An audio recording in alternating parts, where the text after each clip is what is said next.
kita dari Koshop. We Call You Grow. Kali ini dengan aku ada bersama rekan-rekan aku. Saya Vika. Saya Fatfi. Di sini kita mau menjelaskan, membahas untuk dan membedah buku yang berjudul Master Your Time, Master Your Life. Khususnya di bab 5, judulnya itu waktu kerja. Nah, sebelumnya udah dijelasin juga sama teman-teman. Untuk bab sebelumnya, teman-teman bisa cek aja di video kita.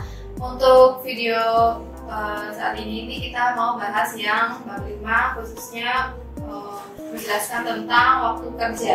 Jadi waktu kerja ini itu waktu yang kita tempuh ya, waktu yang kita lalui dalam jam-jam kerja gitu. Jadi diharapkan di jam kerja ini kita itu melakukan job desk kita dengan sebaik mungkin. Tapi ada kalanya itu kita ada aja gangguannya atau distraksinya. Mungkin tiap-tiap pekerjaan itu bakal beda ya untuk gangguannya atau distraksi. Mungkin dari teman-teman yang udah baca buku ini itu bisa dijelaskan apa sih yang udah didapatkan dari membaca buku khususnya di bab 5 ini. Dari Kak Rika mungkin? Kalau dari aku sih yang poin paling utama tuh kita tuh harus belajar fokus. Jadi tuh alih-alih kayak kita tuh mengerjakan banyak hal sekaligus. Jadi kan kalau kita ngerjain pekerjaan secara sekaligus dan secara banyak itu kan nggak fokus nih, mau yang mana sih, mau yang kita utamakan dulu dikerjain tuh. Nah terus lebih fokus pada hal-hal yang memberikan dampak besar. Jadi misal kayak pekerjaan ini tuh sebenarnya ada dua pekerjaan, yang satu urgent yang satu enggak, tapi kita melihatnya tuh lebih yang enggak urgent. Jadi itu lebih dipentingkan mana yang lebih urgent dan enggaknya. Jadi ibarat kata tuh 80% yang paling urgent, 20% yang enggak urgent. Jadi itu lebih mementingkan buat mana yang didahulukan. Jadi bisa dipilih untuk prioritasnya gitu ya, yang penting dan enggak penting teman-teman. Oke. Penting dan mendesaknya gitu ya. Iya. Ya, maka sebenarnya ini kan poinnya banyak banget ya di waktu kerja ini. Sebelum kita bahas waktu kerja juga di bab sebelumnya kita udah bahas terkait waktu luang, bagaimana menyikapinya, dan di sini kita sudah masuk ke bab waktu kerja yang mana setelah kemarin dibedah 8 jam untuk kerja, 8 jam untuk tidur, dan 4 jam atau 5 jam ada waktu luang, yang mana kita sudah bahas semuanya. Dan di sini kita masuk ke bab yang waktu kerja. Nah, di waktu kerja ini banyak banget yang disampaikan. Mungkin kita juga coba bahas ada 7 pembuangan waktu utama. Jadi di sini dibedah utamanya untuk membuat kita jadi lebih fokus dalam bekerja. Oke, di 7 pembuangan waktu yang utama ini tadi salah satunya disebutkan oleh Kak Vika, yaitu supaya mengerjakan hal-hal yang penting dulu. Tapi ya hal-hal lain juga banyak juga yang harus diperhatikan. Salah satunya sih mungkin kalau ada yang membaca dari 1 sampai 4 dulu yang disediakan. Kalau di sini yang pertama itu ada fokus yang ada prioritas utama. Terus yang kedua itu kita harus menghindari prokrastinasi, distraksi gitu. Terus yang ketiga itu kerja dengan kecepatan tinggi. Terus yang keempat ada delegasi tugas kita teman. Terus yang kelima ada pengaturan lingkungan kerja. Terus yang keenam itu ada meningkatkan kualitas pekerjaan kita dengan merencanakan hariannya itu mau bagaimana. Terus bekerja dalam sesi intensif, jadi kayak mengerjakan time blocking gitu. Jadi harus ada waktunya. Terus. Oke, itu kalau dari ada mungkin apa yang dibaca ini? Kalau dari aku itu di sini tuh jelaskannya itu pencuri waktu gitu. Jadi apa aja sih 7 hal yang bisa jadi salah satu gangguannya gitu saat bekerja. Mungkin dari yang pertama itu ada gangguan telepon. Jadi biasanya kalau teman-teman yang kerjanya itu sering diteleponin, entah itu dari perusahaannya, dari pekerjaannya itu yang berhubungan sama pekerjaan atau di luar pekerjaan, itu kan tidak bisa kita rencanakan atau kita hindari gitu ya. Terus ada juga tamu tak terduga, tamu-tamu baik yang itu dari perusahaan itu atau dari keluarga kita itu bisa jadi. Terus ada juga rapat, mungkin rapat ini salah satu apa ya utamanya dalam bekerja gitu loh. Mungkin kan tiap hari kita tuh ada rapat gitu, misal briefing di pagi hari gitu. Cuma bagi beberapa orang itu cukup mengganggu. Mungkin bagi rapat yang kayak kurang persiapannya gitu, jadi banyak waktu yang terbuang gitu. Ada juga beberapa jadi apa ya, pekerjaannya itu jadi terhambat atau berkurang waktunya gitu, waktu kerjanya. Terus ada juga untuk penanganan masalah yang mendesak atau krisis, terus penundaan. Ada juga untuk bersosialisasi tidak penting mungkin sama sesama rekannya itu, walaupun satu meja itu kan harus sering berinteraksi ya, tapi itu kadang cukup mengganggu juga untuk waktu kerja kita. Terus juga ada kebimbangan dan penangguhan, itu salah satu tujuan dari ini sih gangguannya. Jadi tadi udah dijelasin 7 poin yang memang benar-benar ya kita alami sendiri. Jadi mungkin karena ini bukunya buku internasional, jadi standarnya standar internasional. Bagi orang-orang Indonesia mungkin sedikit tidak relate karena apakah serapat itu kalau kerja ya. Kalau kita mau lihat ya kita jangan cuma lihat enaknya doang. Kayak contoh lihat di Jepang kayaknya bagus orangnya, disiplin, hanya melihat itu tapi tidak melakukannya ya. Jadi orang Jepang, orang Amerika itu ya memang seperti itu. Kalau kerja ya kerja, jadi kalau ada waktu-waktu yang memang tidak penting ya wajar kalau dia tidak menanggapi. Kalau kita lihat kan juga dalam 4 jam kerja dia benar-benar kerja, jarang yang ngobrol. Di Indonesia ini banyak banget, jadi kantor kalau nggak bisa ngobrol kan nggak asik bilangnya gitu. Tapi ya namanya kerja, kita udah bagi 8 jam itu ya memang paling bagus buat kerja gitu, supaya ya semua pekerjaan kita sudah selesai dengan tepat waktu dan kita bisa memberikan performa yang terbaik buat mungkin perusahaan dan kualitas diri kita lebih kepada itu. Cukup penting juga tadi beberapa juga kita bahas deh. Ini mungkin materi banyak banget, tapi kita coba lompat-lompat aja deh. Kalau dari teman-teman, gangguan surat dan SMS tadi yang dijelaskan poin pertama itu contohnya yang kita alami sendiri biasanya kayak gimana sih?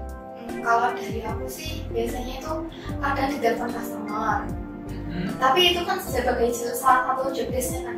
Berarti bukan dong? Bukan. Itu bukan gangguan, cuma ada juga telepon dari cabang atau apa, tapi itu salah satu jadi tugas kita juga. Jadi bukan gangguan. Ya itu yang di apa namanya, yang disebutkan tadi itu, yang disebutkan di buku tadi itu, nggak semuanya nggak melulu untuk satu pekerjaan gitu loh. Jadi kan ada juga yang pekerjaannya berhubungan sama customer via online gitu, jadi nggak matok gitu yang di buku itu. Mungkin coba saya luruskan yang dimaksud dari gangguan surat atau telepon ini ya, biasanya banyak juga mungkin kalau Mbak Adel atau Mbak Vika nggak punya circle yang kayak gini mungkin nggak akan ngerasain, tapi banyak juga orang yang punya circle ya dikit-dikit ngabarin, dikit-dikit ngasih tahu ini aku lagi di sini nih, atau tiba-tiba telepon Adel ada uang bercak nggak sih, belum misalnya kayak gitu, Adel nanti sore bisa nggak sih nanti ketemuan habis kerja. Jadi kan ya kita baru masuk jam 8 pagi atau jam 9 pagi dia udah ngabarin kayak gitu. Itu dimaksud dengan gangguan telepon atau surat SMS ya, yang lebih bahaya kan sekarang ya notif-notif dari mungkin sosial media, atau memang dengan sengaja kita membuka sosial media untuk mencari sesuatu ya kan, satu gangguan yang memang kita harus hindari sebenarnya ya. Walaupun kalau lihat standar di sini memang saya lihat tinggi sekali, susah untuk dijalankan di Indonesia, tapi setidaknya kalau kita memang pengen jadi orang yang berkembang tidak seperti orang-orang rata-rata pada umumnya di Indonesia, buku ini benar-benar di bab 5 ini sebenarnya saya sangat suka. Jadi hal-hal yang gak penting kayak tadi teman lagi kerja di waktu saya kerja, yang penting saya bahasnya nanti aja, ngapain harus bahas sekarang, atau besok pagi aja, itu sebenarnya sangat tidak masalah. Dan kalau mau ngobrol ya nanti saya, kalau saya sudah pulang saya punya waktu luang 4 jam nanti setelah pulang. Jadi kayak gitu. Yang kedua nih, ada tamu tak terduga. Sering nggak teman-teman ngalamin ini? Enggak ingat sih. Kalau di tempat kerja itu kayaknya kurang relate sih, karena nggak ada yang nyariin. Justru sangat relate sebenarnya. Contoh seperti saya tadi turun tangga, datang ke ruangan teman-teman dan tahu ngajak ngobrol secara absurd, itu masuk juga ke kategori tamu tak terduga. Ya, mungkin di sini saya contohkan saya sendiri aja deh, yang masuk ke ruangan ini tiba-tiba ngobrolin ngalor ngidul, itu namanya tamu tak terduga juga, ya. Jadi kamu lagi fokus dan sebagainya, tiba-tiba saya ngobrolin apa makanan yang enak, udah makan atau belum dan sebagainya. Itu kalau memang dengan standar buku ini memang benar-benar itu nggak penting sih. Sorry ya Pak ya, kalau mau ngobrol nanti aja, dia lagi kerja, it's no problem. Bukan masalah yang sangat besar, bahkan itu bagus. Nah, jadi teman-teman pun juga sering ngalamin ini kok. Teman-teman terima Mas Ali datang, tahu-tahu ada yang ngagetin gitu. Nah itu kan teman-teman juga dan mengganggu ya. Jadi ini sangat penting sebenarnya poin kedua. Agak disadari gitu kan Pak? Yes, kan sering juga kamu lagi penting tapi saya ngajak ngobrol misalnya kan. Nggak enak, no problem kok memang mau enggak ya pas saya mau kerja dulu, no problem. Sama semuanya pun juga kayak gitu. Karena enak kalau kita lagi fokus ya fokus aja, kalau lagi luang ya luang aja, nyantai lihat kanan kiri. Kalau memang fokus digangguin, pecah nanti jadinya pending. Harusnya kamu sudah live misalnya jam 8 ini, tapi karena pending ini jadinya nggak live misalnya nggak pulang-pulang, nggak segera mengerjakan apa kan nggak enak juga. Ya kita sudah fokus dari 1 sampai 7 jam. Ini jam ke-8 seperti itu. Oke, bahas lagi seru sih sebenarnya sih. Yang ketiga terkait rapat ini membuang 40% waktu Anda. Jadi banyak rapat-rapat yang memang tidak penting karena tidak dikoordinir. Mungkin di sini sedikit kurang melihat karena tidak terlalu banyak rapat yang bagi orang lain dengan mungkin jabatan tinggi dan mengganggu kedudukan yang penting.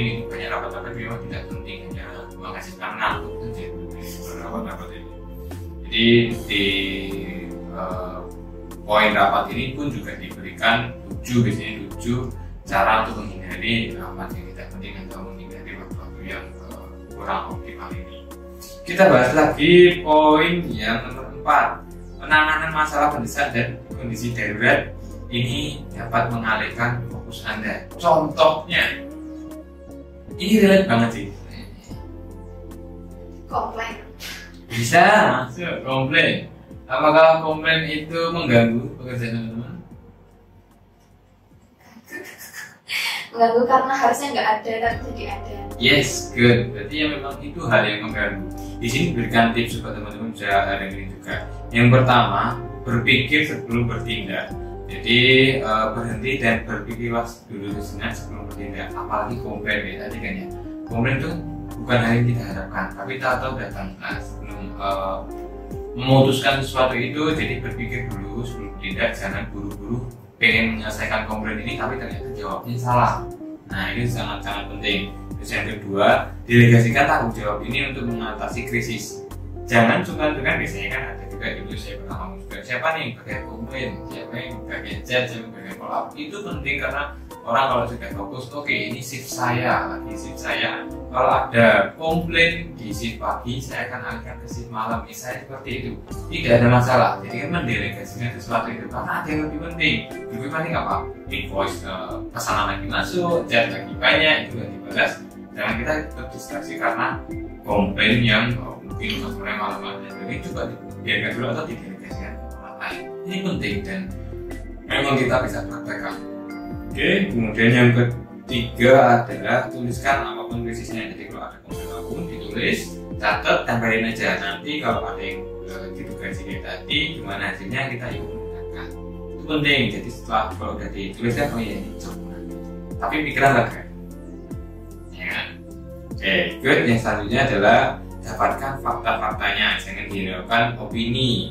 Ditanyakan kapan, di mana, dan bagaimana. Itu hal yang penting harus dicatat terlebih dahulu. Jangan sampai yang misalnya komplain data rusak. Ini kayaknya saya packing udah bener kok. Nah faktanya aja, tanya gimana supaya customer rusak atau gimana? Rusaknya rusak gimana? Ekspedisi atau kita sendiri. Catat dulu yang penting-penting kapan packingnya, siapa orangnya dan bagaimana cara makingnya atau ngirimnya itu ditanyakan semuanya. Aduh rasanya kayak gini, itu kurang penting menurut saya. Good. Yang selanjutnya adalah kembangkan satu kebijakan. Kebijakan mana? Contoh kalau orang udah, kita kan udah sering dapat komplain ya. Nah kalau memang orang komplainnya seperti ini, harusnya kita sudah punya kebijakan. Biasanya kalau salah kirim kebijakannya seperti apa? Kalau ada barang yang rusak, kebijakannya seperti apa? patenkan kebijakan-kebijakan itu. Ya jangan sampai loh ini kita sudah sering mengalami ini tapi kok masih merasa bingung. Berarti kan tidak bisa mencatat tuh. Oh biasanya kalau komplain kayak gini kita selesaikan dengan seperti ini. Nah itu yang namanya menentukan suatu kebijakan. Kecil, sepele tapi dijelaskan sangat rinci dulu. Saya senang banget. Terus yang terakhir adalah rencanakan yang terburuk. Jadi ada yang terburuk dipikirkan lebih dahulu supaya kita dapat memberikan solusi yang tepat supaya nggak kejadian yang paling. Oke lanjut deh, kita masuk ke poin 5, penundaan. Oke penundaan di sini ada menurut teman-teman gimana nih caranya supaya kita tidak menunda-nunda? Kalau dari saya itu dulu sering banget menunda-nunda ngerjain tugas kuliah. Nah biasanya kan pasti ada tugas yang menantang dan susah banget gitu dikerjain. Nah itu biasanya saya kerjain dulu daripada tugas-tugas yang lain yang mudah. Karena kalau kita ngerjain yang mudah, nanti kita jadi malas ngerjain yang susah. Jadi biasanya saya tarik dulu yang susah, yang mudah nanti ngerjain. Oke, good. Itu sih. Nyambung banget sih di poin 5 ini penundaan. Caranya macam-macam sih sebenarnya. Yang paling utama adalah yang penting harus dilakukan dulu, harus dimulai aja dulu. Ya apapun masalahnya, ada juga pemecahan tugas yang tadi. Kerjakan yang ringan dulu. Ada juga yang ngerjain yang susah dulu. Mumpung lagi ada waktunya, mumpung masih bisa konsentrasi, kerjain yang susah dulu. Kadang yang ringan-ringan ditinggal. Itu kayak konsepnya kalau di sini dituliskan adalah teknik keju Swiss. Tahu ya keju Swiss ya? Nggak tahu ya. Keju Swiss itu atau Tom and Jerry ya? Nice. Nah, bisa anggaplah itu satu keju itu adalah masalah. Nah, kamu sengaja membuat lubang-lubang di satu masalah itu. Yang penting kan sudah terselesaikan. Atau bisa juga kita anggap ya kita sudah menyelesaikan yang penting-penting dulu. Nah, itu adalah salah satu cara untuk menghindari penundaan. Itu penting banget. Jadi yang penting mulai aja dulu. Sama saya saat ini pun juga merasa tugas ini sangat banyak sekali tidak selesai. Tapi ketika saya tidak pernah memulainya, tugas ini tidak akan selesai. Karena kalau kayak KPK berarti tipenya yang gede-gede dulu. Nah, kalau saya yang penting selesai dulu, yang kecil nanti dihadapi kalau selesai ya. Oke, yang penting saya sudah mulai dulu. Jadi ada beberapa tips di sini yang tadi menuliskan pemikiran Anda secara rinci, kemudian lakukan langkah awal mulai aja dulu. Terus memecahkan tugas-tugasnya. Jadi penundaan itu yang menjadikan kamu menunda itu apa? Misal bikin TA, yang bikin TA menunda itu apa? Oh mikir bab 1 harus cari referensi dan lain sebagainya. Nah, dipecah dulu. Oh berarti saya harus ada waktu ke ketemu dosen, harus ada waktu ke perpustakaan mencari informasi. Yang penting kamu sudah pecahkan, jadi kamu tahu mana yang dilakukan. Kemudian praktekkan teknik tadi keju Swiss. Yang kedua adalah mulai dari sisi luar dan dimulai dari tugas yang kecil dulu, itu juga bisa. Atau mulai dari sisi dalam, jadi dimulai dari tugas-tugas yang besar. Kemudian ke-6 masih ada ya, bersosialisasi dan bercakap tidak penting. Maksudnya apa tuh? Ngobrol. Ngobrol di luar pekerjaan. Good. Saat teman-teman mungkin sudah lebih banyak berpengalaman, mungkin atau sekarang ini sudah merasakan gimana kerja selama 1 tahun atau 2 tahun di sini. Ketika kamu banyak ngobrol dan kamu nggak banyak ngobrol, kamu harus sudah tahu apa sih bedanya. Ya, kalau kamu banyak ngobrol, otomatis kamu tidak dapat melaksanakan banyak hal yang mungkin bisa kamu kuasai sekarang, membuat jadi bekerja jadi ringan. Kalau orang banyak ngobrol biasanya seolah-olah padahal sudah 1 tahun bekerja, tapi seolah-olah pekerjaan ini terasa sangat berat. Ya, kalau orang yang sudah mau bekerja tapi nggak ngobrol, biasanya ciri-cirinya gitu ya. Tapi berangkat sih, masalah nanti pasti ada, tapi pasti beres sama saya. Nah, biasanya bedanya di situ. Kerja seolah-olah pusing, gaji harus lagi. Padahal ya enggak. Ini ya harus tinggal jalanin aja. Masuk minggu juga jalanin karena saya sudah terbiasa bekerja. Oke, cukup jelas. Poin terakhir deh, cukup lama ya. Nih, kebimbangan dan pengangguran. Pembuangan waktu yang utama adalah bimbang dan menangguhkan sesuatu. Apa tuh? Boleh dijelasin poin itu deh. Biasanya orang itu bingung mau melakukan suatu misalnya kayak saya sih yang paling sering saya ketemu saya sendiri jadinya tiap malam saya tanya ini hal yang sangat membuang waktu, makanya suka sekali kalau ya dimasakin atau masakan kita kerja itu buat saya itu justru lebih nikmat dibandingkan saya harus memikirkan sesuatu bimbang kan mau makan apa ya, mau makan bakso jauh, mau makan yang kurang enak, pengen ini, akhirnya bimbang dan tinggal jalan aja ditangguhkan, entar dulu deh scroll TikTok dulu saya percaya sampai sih kayak gitu yang membuat waktu ini terbawa dan poin 7 ini benar-benar mengena buat saya. Makanya saya setiap hari bangun subuh, tapi selalu ada aja dalam 1 bulan datang terlambat. Bangun tinggal mandi dan berangkat, tapi saya tapi kayaknya nunggu nanti ya kayak nanti lagi bisa jadi hangat kali ya. Betul nggak gitu? Inilah membuang-buang waktu. Bisa juga dari D. Ya Kang Jawa ya. Jadi suruh ini tinggal ayo manjat atap, tinggal manjat atap. Mataharinya turun dikit. Nah, ini ditangguhkan ya kan. Teman-teman ada yang tahu deh. Sering apa tuh? Ya melakukan sesuatu hal itu sering banget ditunda-tunda, kayak makan nanti dulu, belum lapar banget, terus nanti sampai jam 7 gitu biasanya atau semalam gitu. Ya sering sih ditunda-tunda, mungkin kayak apa lagi ya. Nah, pokoknya ada aja yang ditunda-tunda, baik itu yang apa ya, yang harusnya diselesaikan sekarang juga gitu, karena sih apa namanya, bisa kalau tadi jam 7 harusnya makan tapi kamu sudah nggak makan, apakah kamu kembali bekerja atau duduk santai? Nggak sih, Pak, kerja sih. Oh iya, berarti kamu udah ya di poin dulu. Maksudnya buat ini loh, apa namanya, buat istirahatnya nanti juga. Saya namanya istirahat. Bisa lucu deh. Pak Pika. Kok saya sering menunda tidur? Ini relate banget. Kan saya kalau lagi semalam itu paling nggak bisa bangun pagi. Nah jadi kalau misal saya paling pagi itu udah bangun jam 5, pasti nanti saya bisa tidur lagi. Nah nanti kalau udah bangun bisa jam 7, nanti bisa tidur lagi. Jadi kayak masih pagi berarti.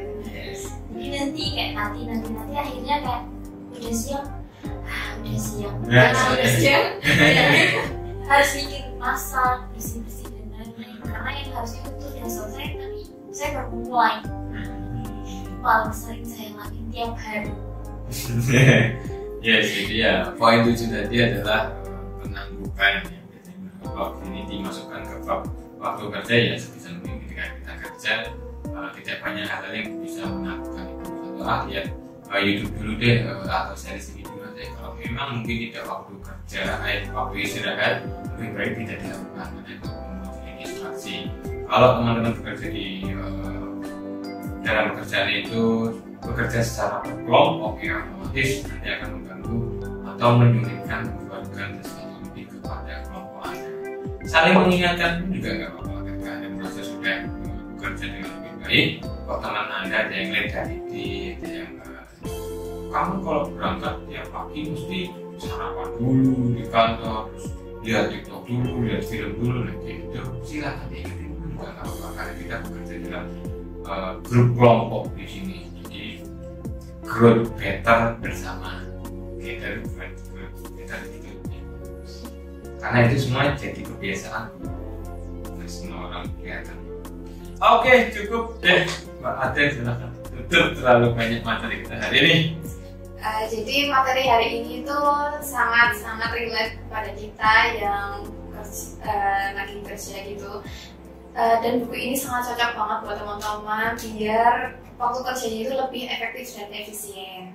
Jadi ngomong-ngomong soal efektif dan efisien, kita itu menyediakan berbagai peralatan yang menunjang kebutuhan teman-teman agar usahanya itu makin efektif dan efisien tentunya.